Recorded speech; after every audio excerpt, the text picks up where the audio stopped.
Welcome to Better Futures. The transition from getting where we are now to actually providing that can be somewhat bumpy because there are going to be winners and there are going to be losers. And the eventual losers are a large insurance industry that currently provides that. I'm not in favor of radical change, so all of a sudden eliminating the private insurance, I'm not sure I like that. I would like to see an incremental mechanism where Medicare is expanded beyond age of 65 as you move further and further down the age groups. Maybe in 5 years, move it to 60, 5 years after that, move it to 55. That way you allow industries that depend on our current medical providing mechanism to actually transition to a new and different way of actually providing that. So I think that's an expectation that I think is reasonable for our government to move to. There's the whole idea of warm and dry. Is it the government's responsibility to provide housing for everyone?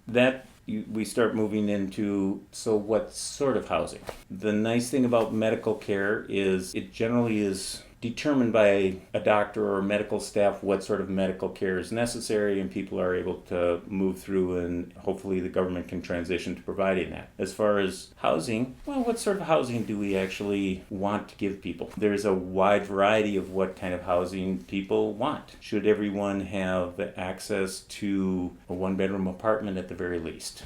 So the government provides a one-bedroom apartment, medical care, and some sort of access to food. I'm not sure how this affects incentive to work. The other thing is there's a large portion of society that views that as unfair. There's a large portion of our society that's working 40 hours or more to provide a one-bedroom apartment, medical care, food, and housing for their family. If that is looked on as like, well, I get that for free, does this affect a large portion of the society and the incentive to work? And there's a lot of discussion around this. So what happens if you just provide that for people? Do people stop working? Unknown. And I think that particular question is up to debate still. I look at my own family and I kind of say, I have somebody who's working 40 hours a week and is trying to have their own apartment, is trying to pay for their food, their medical care, etc. If all of a sudden this is free, what sort of dislocations happen in society?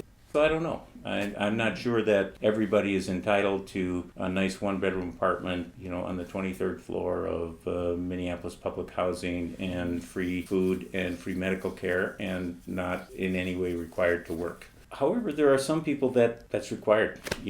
As you look, some people actually, no matter what you give them, are not able to provide that. So what should we provide for these people? And there are many different gradations in society and how people perceive what is fair. I think one of the things is that people expect out of government is that it's fair. I think you arrive at that by negotiation, because if people don't perceive things as fair, that becomes a real problem in your society. So I think fairness is a big part of it, and now we get back to the idea of consent in the social contract. It's like people don't give their consent to systems that are not fair. Mm-hmm. And this, of course, gets back to having a voice. If you don't feel things are fair, then you don't feel you've given consent, and if you don't have a voice, then you haven't given consent. So having a voice, perceiving that things are fair, and giving consent are all related to the expectation that you have from your government. Each of those things have their own very large discussion surrounding them. The subject's very large, so I don't know if you want to move into any particular element of that, or... Honestly, I think that's probably enough for a first start. Okay. However, I do really appreciate the dynamic being discussed here between fairness, expectations, and consent, or whatever order you want to put them in. Yeah. There is, however, one idea that does occur to me.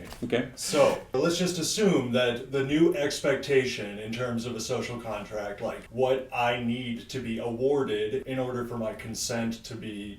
legitimate. Yes, exactly. In order for my consent to be legitimate, it seems as though you would advocate that healthcare and some kind of provision of guaranteed shelter would be a bit like the minimum or the low bar that a rich country can meet. Yes, with the provision that a large portion of the country needs to perceive that as fair.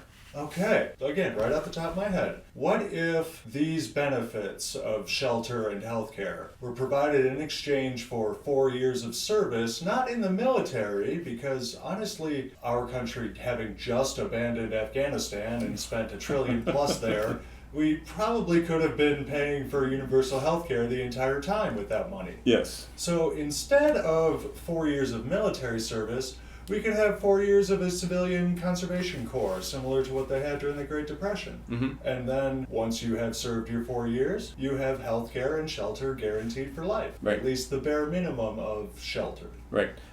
I'd have to think about this a little bit, but I remember this was a large discussion in the late 90s with Bill Clinton and welfare. Mm-hmm. There was a perception that too many people were on welfare and not doing anything. So there was a compromise with some sort of provision that in order to receive your welfare, whatever that might be, you had to work somehow, or you had to provide some sort of evidence either that you were working or trying to get work. That was somewhat controversial, and of course a lot of these programs are difficult to administer and difficult to actually make sure that people aren't taking advantage of them. So I don't know that I oppose that. The actual implementation of that, I think, did move forward and has been, at least in some sort of limited sphere, been part of the welfare element or the part of the unemployment element or part of the social service money that people get. Unemployment's a good example. When you're unemployed, you get unemployment, but eventually you kind of have to show that you're looking for work. And if that moves then into I can't find work, should the government provide work for you in some way, like you had said, a conservation corps or whatever they deem relevant. Maybe that's part of it. There's good ideas, and sometimes the implementation of the ideas is very difficult to administer and is open heavily to fraud and at the very least malingering. And each of these things you have to implement them in such a way that the majority of people, I'm going to say the majority of reasonable people, perceive them to be fair. So if you have somebody that's out of work, you give them a certain amount of time to find work or look, and then if they don't find, they have to prove that they're looking, and if they still can't find work, you give them work. Well, what sort of work is this? Is this, digging a ditch and then filling it in? Is this picking up trash along the freeway? Who administers this program? Then there are social consequences and social status that's part of this. It's like, well, this is kind of what they used to have convicts do in the prison farms. They had them out, digging ditches and picking up trash. And do you want to have a social situation that people perceive, these people that are unemployed they're like convicts. So you end up with a social status sort of element that enters into this also when you make work for people. So the implementation, even though I think it's a good idea, the implementation of it, I think, can have many pitfalls. So you're once again kind of left with what about the incentive to work? And then you even actually come back to the thing of, okay, so you have a large portion of your society that actually is not working and is pretty much wandering around without enough to do. Is this a bad thing? Maybe. I mean, it used to be that, you had pretty much everybody had to farm, otherwise your village was going to starve. Mm-hmm. Well, now a farmer can feed like anywhere from 300 or more people. So the whole kind of struggle for food and for survival maybe isn't relevant. And as our society gets more and more efficient and gets better and better at producing food or housing or basic needs for people, does everybody need to work? Or maybe everybody only needs to work 30 hours. I mean, we in America, we have this idea like everyone should be working all the time and this is what you really should have. But you need to have a cultural agreement on what is acceptable for people to work. We've now come to the acceptable agreement that, yes, everyone should work 40 hours if they're able, but not 60 hours like they used to in 1900 in a mining town in West Virginia. Or many gig workers today. Or many gig workers today. There's a lot of people that are holding down multiple part-time jobs. Or, there's a number of people that feel that they cannot make it just working 40 hours. So you end up with maybe our society is efficient enough so that you can actually have a reasonable portion of the society that is not working 40 hours or more a week.